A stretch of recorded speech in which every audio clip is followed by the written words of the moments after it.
다속사상으로 풀이한 도마복음 신화를 벗은 이수 104번째 시간입니다. 오늘은 오른손의 일을 왼손이 모르게 하라, 오른손의 일을 왼손이 모르게 하라라는 제목으로 말씀드리겠습니다. 경애하는 얼번 여러분, 도마복음 62번째 말씀은 이러합니다. 말씀 62. 예수가 말하기를 나의 감춰져 있던 말씀을 알아들을 만한 이들에게 펼쳐 들려주겠다. 너희의 오른손이 하는 일을 왼손이 모르게 하라. 도마복음 기자는 처음부터 도마복음이 숨겨진 말씀이라는 점을 유난히 강조합니다.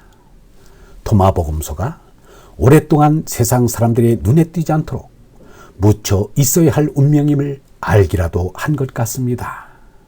그러나 하느님 아버지께서는 당신의 존재를 드러내려 하시지 숨기려 하시지는 않습니다. 다만 장자의 생각처럼 아침에 돋는 버섯은 금음과 초하루가 있는 한 달을 모르고 쓰르라미는 봄가을이 있는 한 해를 모른다. 그래서 공자가 말하기를 지적 능력이 중간을 넘는 사람에게는 윗진리를 말해주고 중간 이하인 사람에게는 윗진리를 말해주지 말라라고 하였습니다. 말해주어도 알아듣지 못할 뿐 아니라 잘못 알아듣기 때문입니다. 그러면 오히려 없던 일보다도 못한 것이 됩니다. 같은 낱말을 두고도 얼란을 깨달은 사람과 깨닫지 못한 사람의 이해력은 매우 차이가 납니다. 생명의 부활을 말해도 얼란을 깨달은 이는 얼라의 깨달음으로 알아듣지만 얼란을 깨닫지 못한 이는 몸의 부활로 알아듣습니다.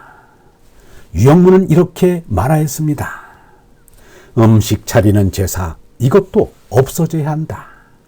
음식 차려놓고 제사를 지내면서 우상 숭배하지 말라는 것은 말이 안 된다.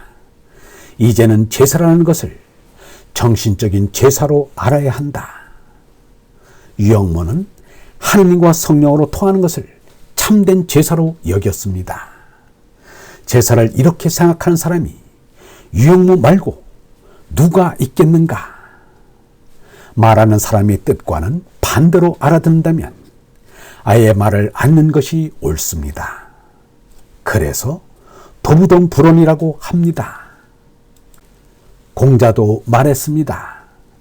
더불어 말을 해야 할 때 말을 안 하면 사람을 잃고 더불어 말을 하지 않아야 할 때 더불어 말을 하면 말을 잃는다. 슬기로운 이는 사람도 안 잃고 말도 잃지 않는다. 말씀 62에서 보듯 예수가 자신의 말을 알아들을 만한 이에게만 말해주겠다고 한 것은 지극히 당연한 일이라 하겠습니다. 그래서 이 도마복음서가 오늘에까지 전해 내려오고 있는 것입니다. 예수는 참된 말씀을 세상에 전하는 것이 하느님으로부터 받은 사명이었으므로 목숨을 걸고 말씀을 전하였습니다. 내가 이를 위하여 났으며 이를 위하여 세상에 왔나니 곧 진리에 대하여 증거하려 함이로다. 얼라를 깨닫지 못하고 탐진치의 수성을 쫓아 사는 이에겐 얼라로 손나야 한다는 예수의 말이 좀처럼 이해되지 않는 비어일 수밖에 없습니다.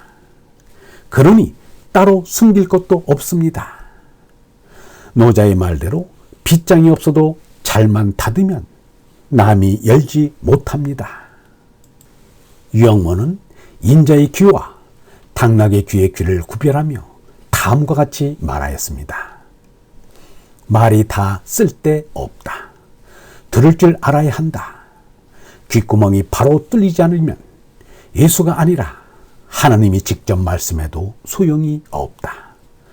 저도 사람이니까 바로 알아들을 수 있지만 자꾸 욕심이 그걸 막는다. 당나귀 귀는 말씀을 못 듣는다. 하느님 아들인 참나의 귀는 말씀을 듣는 귀다. 하느님의 아들이란 하느님이 보내신 성령으로 얼라이다. 온라인 참나는 위로부터 온 빛이라 자각을 가진 이유 위로 올라갈 뜻을 받아 가집니다.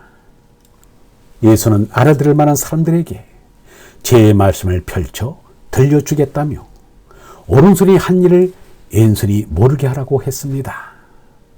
마테오 복음에도 이와 비슷한 말씀이 실려 있습니다. 자선을 베풀 때에도 오른손이 하는 일을 왼손이 모르게 하여 그 자선을 숨겨두어라. 그러면 숨은 일도 보시는 네 아버지께서 갚아주실 것이다. 그런데 여기서는 재화나 물질로 돈을 주는 제보시뿐 아니라 무사람들에게 진리 말씀을 전하는 법보시도 겸손히 삼가라는 것입니다. 곧 하나님의 말씀을 전하면서 저 잘난 체 하지 말라는 것입니다. 재물이나 진리나 모두가 하느님의 것입니다. 그것을 자기 것인 양 의스댄다면 하느님에게 불경하는 짓이요 사람을 모독하는 짓입니다. 봉사한다면서 라면 상자 몇 개 들고 과원이나 양로원에 찾아가서 사진이나 찍어대는 그런 어리석은 짓은 삼가야 합니다. 이는 수혜자를 모독하기에 앞서 자신을 모욕하는 것입니다. 겸손하신 얼번 여러분, 진리를 품은 얼라의 사람은 제나가 소멸하였기에 언제 어디서나 늘 겸손합니다. 얼라의 사람은 너와 나를 차별하지 않기에 이웃을 내 몸과 같이 사랑합니다. 영성신학원 다석 아카데미의 하늘소리였습니다.